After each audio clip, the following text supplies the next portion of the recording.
आज हम इस वीडियो में मोह माया और थोड़ा कर्मों के फल में के बारे में चर्चा करेंगे। तो मोह माया में जब आदमी फंस जाता है तो वो उसी तरह से फंसा रहता है जैसे कि कच्चा नारियल। कच्चा नारियल का ये विशेषता है कि वो उसकी दीवार से चिपका रहता है। जब वो परिपक्व हो जाता है तो रहता उसी नारियल में है, लेकिन वो उसकी दीवार को छोड़ देता है और बजने लगता है। उस समय पर उसका नाम गोला पड़ जाता है। तो इसी प्रकार से मनुष्य को अपना जीवन चलाने के लिए 4 अवस्थाएं दी हुई हैं: ब्रह्मचर्य और गृहस्थाश्रम, वानप्रस्थाश्रम, ये चार प्रकार के हैं, और संन्यासाश्रम। तो इसमें जो सबसे ज़्यादा महत्वपूर्ण आश्रम, वैसे तो सभी आश्रम महत्वपूर्ण है, लेकिन सबसे ज़्यादा महत्वपूर्ण आश्रम जो है वो हमारा वानप्रस्थ आश्रम है। इस आश्रम में मनुष्य को अपने पुण्य परमार्थ करते हुए अपनी आत्मा का विकास करना होता है। इसी कड़ी में, क्योंकि गृहस्थ आश्रम और ब्रह्मचर्य आश्रम जो है वो तुम्हारे कर्तव्य के लिए हैं, लेकिन वानप्रस्थ आश्रम वो मनुष्य को अपनी आत्मा के विकास के लिए बताया गया है। इसी कड़ी में मैं आपको एक उदाहरण दे करके इस बात को सरलता से बताना चाहता हूँ। एक बार की बात है, नारद मुनि आकाश मार्ग से भ्रमण कर रहे थे। तो जब वो पृथ्वी लोक पे आए तो उनकी मित्रता एक ठाकुर साहब से हो गई और वह उनकी कुशलता पूछते रहते थे। वो प्रतिवर्ष पृथ्वी लोक पे आते थे और ठाकुर साहब से कुशलता पूछते रहते थे। जब ठाकुर साहब की उम्र 60-65 वर्ष की हो गई तो नारद मुनि ने कहा कि ठाकुर साहब, अब तुम्हारी उम्र जो है ज़्यादा हो गई है और तुम्हारा गृहस्थ आश्रम भी सुचारू रूप से चल रहा है। सभी बच्चों की शादियां हो गई, सारा मकान बनवा लिया और बहुत सारे जितने भी काम करने थे वो सब आपने कर लिए। अब आत्मविकास के लिए तुम्हें कुछ पुण्य परमार्थ का काम कर लेना चाहिए। तो ठाकुर साहब ने बेमन से कहा कि नहीं, अभी नहीं, अभी तो हम ये बच्चे परेशानी में आ जाएंगे, अभी मेरे पंथी की शादी होनी है और जो है अभी आगे फिर आना आप, तब कुछ बात करेंगे। नारद मुनि चले गए।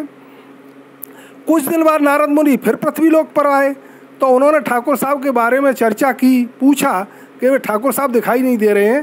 तो उनके घर वालों ने बताया कि हाँ साहब, वो ख़त्म हो गए, मर गए, वो जो है बड़े अच्छे नेक आदमी थे, वो मर गए। तो ठाकुर साहब फिर उन्होंने अपनी दिव्य दृष्टि दौड़ाई कि ये मर करके कहाँ गया। तो पता चला कि उसी घर में बैल बन करके और हल में चल रहा है। तो नारद मुनि उस बैल के पास पहुँचे और उससे कहा कि ये ज़िंदगी से क्या फ़ायदा, जुआ जो है गर्दन पर रखे हुए, कुछ पुण्य परमार्थ का काम अब तो कर ले। तो ठाकुर साहब ने कहा कि अभी नहीं, अभी तो इनके खेत की बामनी चल रही है, अगर मैं चला जाऊँगा तो ये बामनी रह जाएगी और ये परेशानी में आ जाएंगे। नारद मुनि ने कहा भाई तेरी जैसी इच्छा। नारद मुनि पुनः चले गए। कुछ समय बाद नारद मुनि फिर आए पृथ्वी लोक पे। तो उन्होंने पूछा कि भाई यहाँ पे इनका बैल था, वो कहाँ चला गया। तो उनके घर वालों ने बताया कि साहब बड़ा कमेरा बैल था, लेकिन वो मर गया। तो नारद मुनि ने फिर उसको अपने ध्यान से देखा तो कहाँ गया, तो वो उसी घर में पीला कुत्ता बन करके और दरवाजे पर बैठा हुआ था। तो नारद मुनि ने उस कुत्ते से कहा कि भाई तुम अब ये कुत्ता योनि, कुकर सूकर योनि से क्या फ़ायदा है, अब तो कम से कम पुण्य परमार्थ का काम कर लो। तो उस कुत्ते ने जवाब दिया कि नहीं, अभी यहाँ इनके यहाँ चोर आते हैं तो मुझे रखवाली करनी पड़ती है, ये परेशानी में आ जाएंगे, इसलिए मैं अभी नहीं जा सकता हूँ, बाद में चलूँगा। नारद मुनि हताश होकर, निराश होकर फिर चले गए। फिर कुछ समय पश्चात नारद मुनि फिर उसी पृथ्वी लोक पर आए तो उन्होंने देखा कि पीला कुत्ता दिखाई नहीं दे रहा है। अब उन्होंने उनके घर वालों से पूछा कि भाई पीला कुत्ता कहाँ गया। तो उन्होंने पूछताछ करके बताया कि पीला कुत्ता साहब मर गया, बड़ा वफादार था, किसी चोर को नहीं आने देता था। नारद मुनि ने फिर अपनी दिव्य दृष्टि दौड़ाई, ये मर करके कहाँ गया। तो पता चला कि उसी घर के पास में एक बिल में सांप बन करके बैठा हुआ है।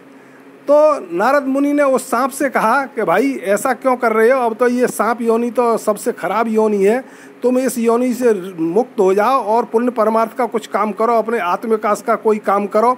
लेकिन सांप ने भी अपना फन हिला करके कहा कि नहीं, अभी इनके घर में अनाज भरा हुआ है, चूहे बहुत हो गए हैं, मुझे उन चूहों को सफाया करना है, इसलिए मैं अभी नहीं जा सकता हूँ नारद मुनि, आप बाद में फिर कभी आना। नारद मुनि फिर परेशान होकर के जाने लगे। तो जैसे ही उन्होंने मुख मोड़ा तो पीछे से कुछ हो हल्ला की आवाज़ें आने लगी। नारद मुनि ने कौतूहलवश से देखा तो पता चला कि उसी के लड़के बच्चों ने उस सांप को निकाल लिया और निकालने के बाद में उसका मुंह कुचल रही थी, तो मुंह कुचल के मार रहे थे। तो इस कहानी का कहने का तात्पर्य ये है कि इस संसार में जब आपके सारे काम पूरे हो जाएं तो फिर जीवित रहने में या उससे चिपक के रहने में कोई मतलब नहीं है। जीवित का मतलब ये नहीं है कि आप मर जाओ, इसका मतलब यह है कि इस मोह माया से विलग हो जाओ। तो इसमें क्या है कि तुम अपनी आत्मविकास के बहुत सारे साधनों पर ध्यान दे सकते हो। और कर्मों की बात रही तो ये है कि कर्म का विधान बड़ा ही विचित्र है, लेकिन एक सरल विधान भी इसका ऐसा है कि ऐसा कभी नहीं होता है कि वो कर्म का फल नहीं मिले। कबीर ने एक बड़ा अच्छा दोहा कहा है कि परारब्ध पहले बना पाछे बना शरीर, कबीर अचंबा है यही मन नहीं बांधे धीर। यानी परमात्मा ने जब मनुष्य को बनाया और बाकी योनियाँ तो भोग योनियाँ, उन्हें तो इन सब चीज़ों का कुछ पता ही नहीं है, लेकिन मनुष्य एक ऐसा है कि उसे ज्ञान बुद्धि विवेक दिया गया है। तो प्रारब्ध के बारे में यानी पहले किए हुए कर्मों का फल कि जब ये मनुष्य जन्म लेगा तो अच्छे बुरे कर्म दोनों प्रकार के कर्म करेगा, और तो दोनों प्रकार के कर्म करेगा तो उसके फल का भोग कैसे भोगा जाएगा। तो तब उन्होंने उसका विधान बनाया, कर्म फल का विधान बनाया, उसके बाद मनुष्य का शरीर बनाया।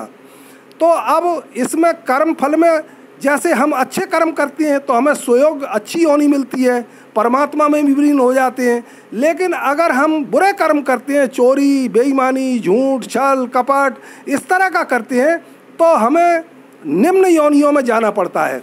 इसका भी कबीरदास जी ने एक बड़ा अच्छा उदाहरण दोहा दिया है कि कुल करनी के कारणे हंसा गया बिगोय, और तब कुल काको लाज है जब चार पाँव का होए।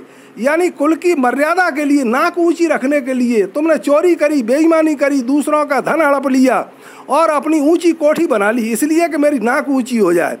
तब फिर उन्होंने कहा है कि फिर तेरे कुल की कौन सी लाज रह जाएगी जब तू चार पैर का भैंसा बन करके इसी घर में आके रहेगा। तो वो फिर आदमी उसी घर में आकर के भैंसा बन के रहने लगा। अब जब वो थोड़ा भैंसा समर्थ हुआ, उसने अपना शरीर पकड़ा तो बड़ा सुंदर लगने लगा। तो उसके चार पट्टे थे पूर्व जन्म के, उन्होंने कहा ये भैंसा तो बहुत अच्छा है, बड़ा सुंदर है। एक दिन ऐसे ही आंगन में वो बंध रहा था, जिक्र किया कि ये तो बड़ा सुंदर भैंसा है।